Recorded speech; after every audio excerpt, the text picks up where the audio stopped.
Éphésiens 6.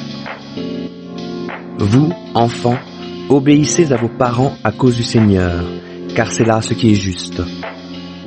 Honore ton père et ta mère, c'est le premier commandement auquel une promesse est rattachée, pour que tu sois heureux et que tu jouisses d'une longue vie sur la terre. Vous, pères, n'exaspérez pas vos enfants, mais élevez-les en les éduquant et en les conseillant d'une manière conforme à la volonté du Seigneur.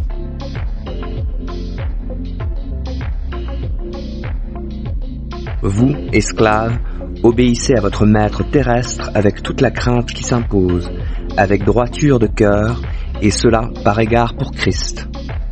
N'accomplissez pas votre tâche seulement quand on vous surveille, comme s'il s'agissait de plaire à des hommes, mais agissez comme des esclaves de Christ, qui accomplissent la volonté de Dieu de tout leur cœur. Accomplissez votre service de bon gré, comme pour le Seigneur et non pour des hommes. Car vous savez que chacun, qu'il soit esclave ou libre, recevra du Seigneur ce qui lui revient selon le bien qu'il aura fait. Quant à vous, maîtres, agissez suivant les mêmes principes envers vos esclaves, sans user de menaces, car vous savez que le Seigneur qui est au ciel est votre maître tout autant que le leur, et il n'agit jamais par favoritisme. Pour conclure, puisez votre force dans le Seigneur et dans sa grande puissance. Revêtez-vous de l'armure de Dieu afin de pouvoir tenir ferme contre toutes les ruses du diable. Car nous n'avons pas à lutter contre des êtres de chair et de sang, mais contre les puissances, contre les autorités, contre les pouvoirs de ce monde des ténèbres et contre les esprits du mal dans le monde céleste. C'est pourquoi endossez l'armure que Dieu donne afin de pouvoir résister aux mauvais jours et tenir jusqu'au bout après avoir fait tout ce qui était possible. Tenez donc ferme, ayez autour de la taille la vérité pour ceinture et revêtez-vous de la droiture en guise de cuirasse. Ayez pour chaussures à vos pieds la disponibilité à servir l'évangile de la paix. En toutes circonstances, saisissez-vous de la foi comme d'un bouclier avec lequel vous pourrez éteindre toutes les flèches enflammées du diable.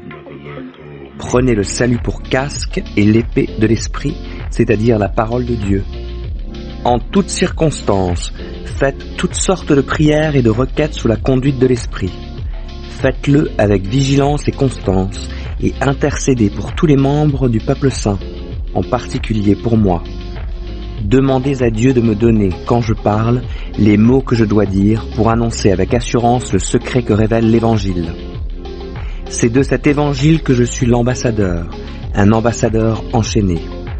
Priez donc pour que je l'annonce avec assurance, comme je dois en parler.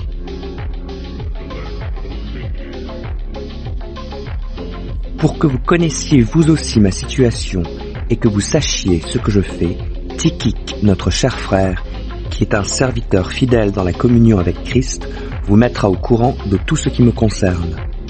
Je l'envoie exprès chez vous, pour qu'il vous donne de mes nouvelles et vous encourage ainsi. Que Dieu le Père et le Seigneur Jésus-Christ accordent à tous les frères et sœurs la paix et l'amour avec la foi. Que Dieu donne sa grâce à tous ceux qui aiment notre Seigneur Jésus-Christ d'un amour inaltérable.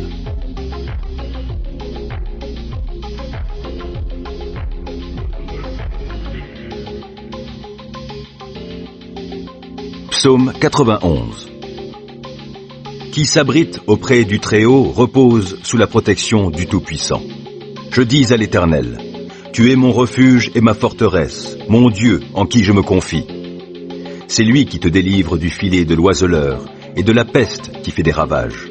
Il te couvre sous son plumage, tu es en sécurité sous son aile, sa fidélité te protège comme un grand bouclier. Tu n'as donc pas à craindre les terreurs de la nuit, ni les flèches qui volent dans la journée, ou bien la peste qui rôde dans l'obscurité, ou encore le coup fatal qui frappe à l'heure de midi. Que 1000 tombent à côté de toi et 10 000 à ta droite, toi, tu ne seras pas atteint. Il te suffira de regarder de tes yeux pour constater la rétribution des méchants. Oui, tu es mon refuge, ô Éternel. Si toi, tu fais du Très-Haut ton abri, aucun malheur ne t'atteindra, nulle calamité n'approchera de ta demeure. Car à ses anges, il donnera des ordres à ton sujet pour qu'ils te protègent sur tes chemins. Ils te porteront sur leurs mains, de peur que ton pied ne heurte une pierre. Tu pourras marcher sur le lion et la vipère, et piétiner le jeune lion et le serpent. Oui, celui qui m'est attaché, je le délivrerai, et je protégerai celui qui entretient une relation avec moi. Lui, il m'invoquera, et je lui répondrai. Je serai avec lui au jour de la détresse, je le délivrerai et je l'honorerai. Je le comblerai d'une longue vie et lui ferai expérimenter mon salut.